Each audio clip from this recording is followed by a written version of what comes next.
Hi, Arrow. What's going on, Mr. Todd Hoffman? What's happening with you today, man? Dude, that is a cool name. I should have came up with a better name, but Todd's what I went with. Oh, we were up in Montana, Lewistown, Montana, and we were trying to come up with a character for a book that my wife was writing, and from out of nowhere I said, just call him Arrow. Nobody, I don't know an Arrow. And what's really funny is that Frank Zappa's son, they recently had a child and they named it Arrow, but it wasn't because of me. It was because that was the name of the bed. So it's like, so there's two of us out there. Yeah, that's pretty cool though. You know what? That's some flair you got there, buddy. I love it. Man, teaming up with Discovery again on Hoffman Family Gold. My God, guy. I mean, you're giving us that sense of adventure all over again. Yeah, being having another swing at the plate is pretty cool. I can't believe Discovery let me back in the doors again, but here we go on an adventure that, what you're going to see is never some of the things that are in the show have never been seen on gold mining TV. And but it is a better pace, and that's what I said to Discovery Channel. I said, you know what, I want to come back, but I need this. We got to film this differently. I want a different production company. I'm with all the Wicked Tuna guys. Wow. And I said, I want to slow it down. I want it to be more real. I want to show our faith. I want it to be funny. I mean, we're funny. We're like making fun of each other all day. I said, put that in there. The British guys won't put any humor in Gold Rush. And so, like, man, put who we really are in the show.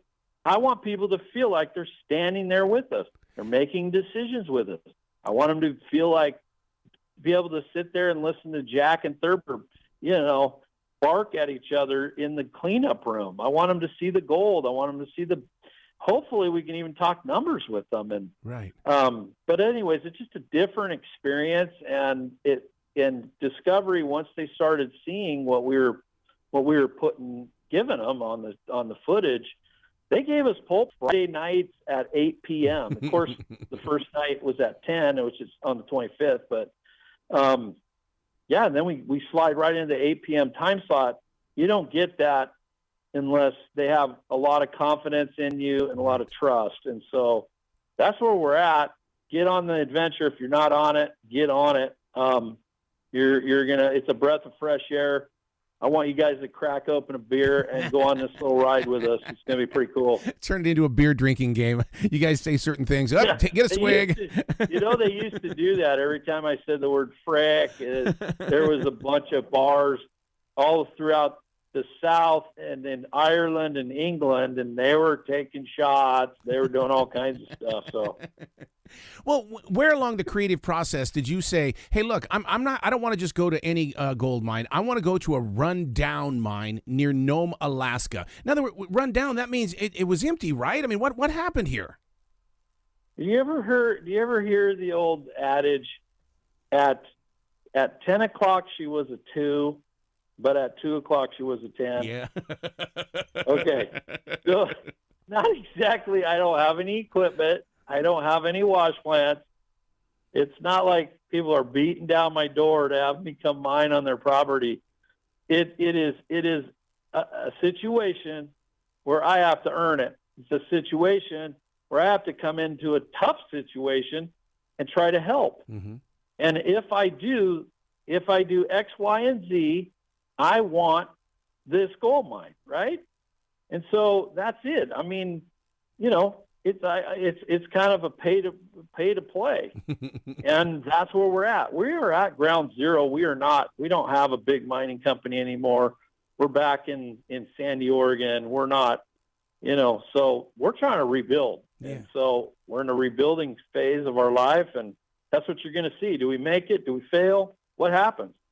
But you know what's really interesting about that, Todd, is that I think the nation as a whole is in a rebuilding mode. And I think that vicariously we're going to live through you, your father, as well as your son. Well, we were kind of in a trouble and in a rebuilding mode when I did Gold Rush, when I created Gold Rush, right? So I think that the timing couldn't be any better. And what we show, in our faith and different things, the timing couldn't be any better. And you know what? Sometimes, like, I live my life that nothing is done It's not a mistake, So hopefully, that the fans come back and put their arms around Jack, Hunter, and myself and go on this adventure with us. Friday nights at 8, we're on Discovery Plus as well. And so that's what we're asking is to get the word out, tell your friends at work, and that the Hoffmans are back, and we're not going to let you down. Now, I'm from Montana. I ain't going back to Montana because I don't like the cold. How did you even find it in your heart to go back up to Alaska? That is the opportunity that presented itself, and I wanted to stay in the United States, and I'm on the West Coast, so it's actually a pretty good jump. It's an easy jump for me right into Alaska, but I am 150 miles from Siberia is all, right. So I'm close to Russia, so it's not like it's not a hop, skip, and a jump. It is out there, man. It is way out there. Now, would you say that this was a leap of faith to jump back into this show? And the reason why is because, I mean, these days to go looking for gold when it seems like, every Tom, Dick, and Harry is looking for gold, it's got to be one hell of a gamble for you. It is a gamble, but my friend had already gambled a lot on this mine, and he's pulled out a lot of gold over the years. But this particular year, he had some big troubles.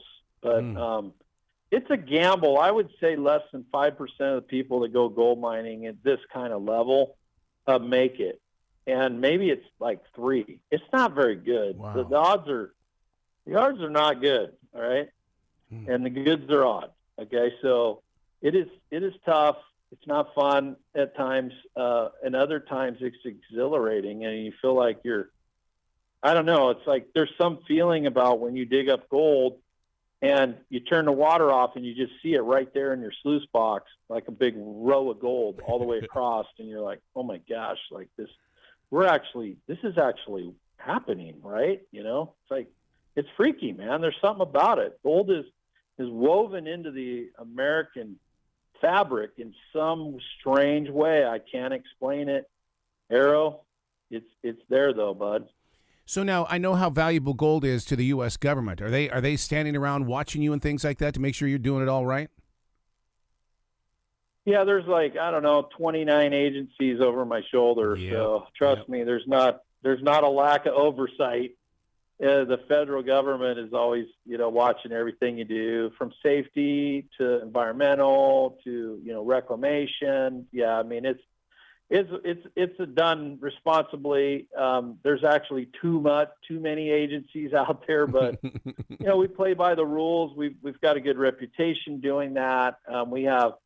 We've been nominated twice for the Herman Leckie Award, which is reclamation. So when you mine a little area, you put it back and then you smooth it out. You put the seeds, the right type of material on top, and it grows back. And then we got nominated a couple times. I've spent a lot of money on reclamation. I'm probably one of the better guys at it, but it's important to us to be good stewards because of how we live our life, right? So that's that.